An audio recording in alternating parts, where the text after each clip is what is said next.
একটা মেয়ে প্রতিদিন তার হাজবেন্ডকে বলতো, দেখো, রিমির হাজবেন্ড ওকে প্রতি উইকেন্ডে ঘুরতে নিয়ে যায়, তুমি তো কোনোদিন নিয়ে যাও না। কয়েক মাস পর তাদের ডিভোর্স হয়ে গেল। ঘটনাটা যদি আর একটু ভালো করে বলি, মেয়েটার কোনো খারাপ উদ্দেশ্য ছিল না। সে আসলে চাইতো হাজবেন্ড যেন একটু বেশি কেয়ার দেখায়, একটু বেশি সময় দেয়, কিন্তু প্রতিবার সেই চাওয়াটা প্রকাশ করতো তুলনা দিয়ে। রিমির হাজবেন্ড এমন করে তুমি করো না কেন? পাশের বাসার ভাবির জামাই তো এই মাসে ওকে গোল্ড সেট কিনে দিয়েছে। প্রথম দিকে হাজবেন্ড চেষ্টা করতো, কিন্তু ধীরে ধীরে সে বুঝতে শুরু করলো, যাই করুক না কেন তুলনাটা থেমে থাকবে না। কারণ পৃথিবীতে সবসময় কেউ না কেউ থাকবে যে তার চেয়ে বেশি কিছু করছে।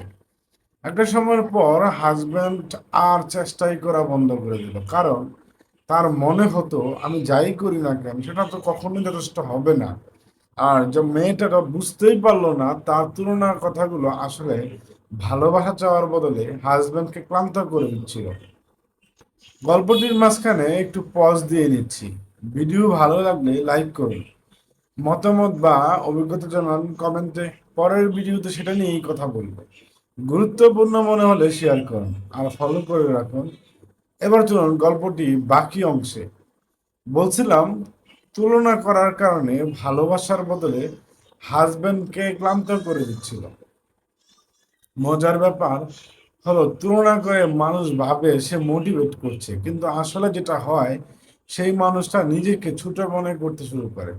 এটা শুধু স্বামী স্ত্রীর বেলায় নয়, কিন্তু প্রেমিক প্রেমিকা এমনকি আপনার সন্তানকেও যদি অন্য কারোর সাথে তুলনা করবেন, তখন সে নিজে মোটিভেট না হয়ে নিজেকে সেই তুলনা করা মানুষটা থেকে নিজেকে ছোট মনে করবে। আর যখন কেউ নিজেকে ছোট মনে করবে, সে চেষ্টা বাড়ায় না, বরং হাল ছেড়ে দেয়। কারণ তুলনায় প্রতিযোগিতা যেতে যায় না। আজকে একজনের সাথে জিতলেও কালকে আরেকজন চলে আসবে। সম্পর্ক যেটা কাজ করে সেটা তুলনা না, সেটা হলো নিজের চাওয়াটা সরাসরি বলা। আমার একটু বেশি সময় লাগবে তোমার কাছ থেকে, এটা যথেষ্ট। এখানে অন্য কারোর নাম কোন আনার দরকার নেই। তাই পরের বার কিছু চাওয়ার থাকলে সরাসরি বলুন, অন্য কারোর সাথে তুলনা করে না, নিজের প্রয়োজনটা বলে বলুন।